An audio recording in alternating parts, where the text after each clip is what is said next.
আজ 15/7/2026 তারিখ বিকালবেলায় আমাদের আগরতলা জিআরপিএস থানার সাব ইন্সপেক্টর পঙ্কজ কুমার দাস এর নেতৃত্বে একটি টিম আগরতলা রেল স্টেশনে অন্যান্য দিনের ন্যায় চেকিং করতে যায়।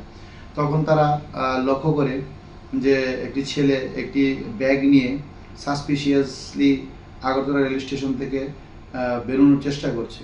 তখন তারা এই সন্দেহের উপর ভিত্তি করে ওই ছেলেকে আটক করে এবং তার ব্যাগ তল্লাশি করে 150 বোতল কন্ট্রাব্যান্ড স্কোপ তার কাছ থেকে উদ্ধার করে তাকে সঙ্গে সঙ্গে আটক করে এবং প্রাথমিক জিজ্ঞাসাবাদে সে জানায় যে এগুলি সে বহিরাজ্য থেকে ত্রিপুরায় এনেছে মানে পাচার করার জন্য এবং বিক্রি করার জন্য। তারপর আমরা সঙ্গে সঙ্গে তাকে অ্যারেস্ট করি এবং তার কাছ থেকে ওই মালগুলা সিজ করে তাকে আগরতলা জিআরপিএস থানায় নিয়ে আসি। তার বিরুদ্ধে একটি এনডিপিএস ধারায় আমরা মামলা নথিভুক্ত করেছি যে উদ্ধারকৃত মাল যে 150 বোতল স্কোপ কফ সিরাপ বর্তমানে তার কালোবাজারি মূল্য হবে প্রায় 3 লক্ষ টাকা।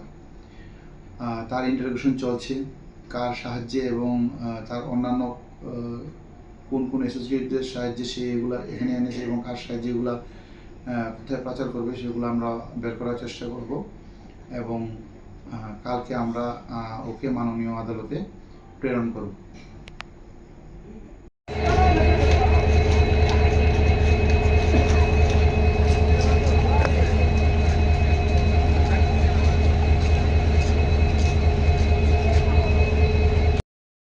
তার মুখ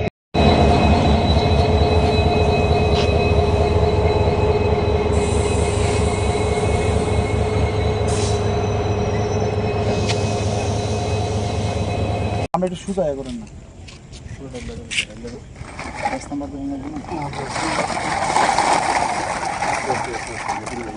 লংতরাই গুঁড়ো মশলা হোক বা সর্ষের তেল, আমার দেশের প্রোডাক্ট, দেশের স্বাদের আনন্দ। লংতরাই রান্নায় তোমাকে চাই।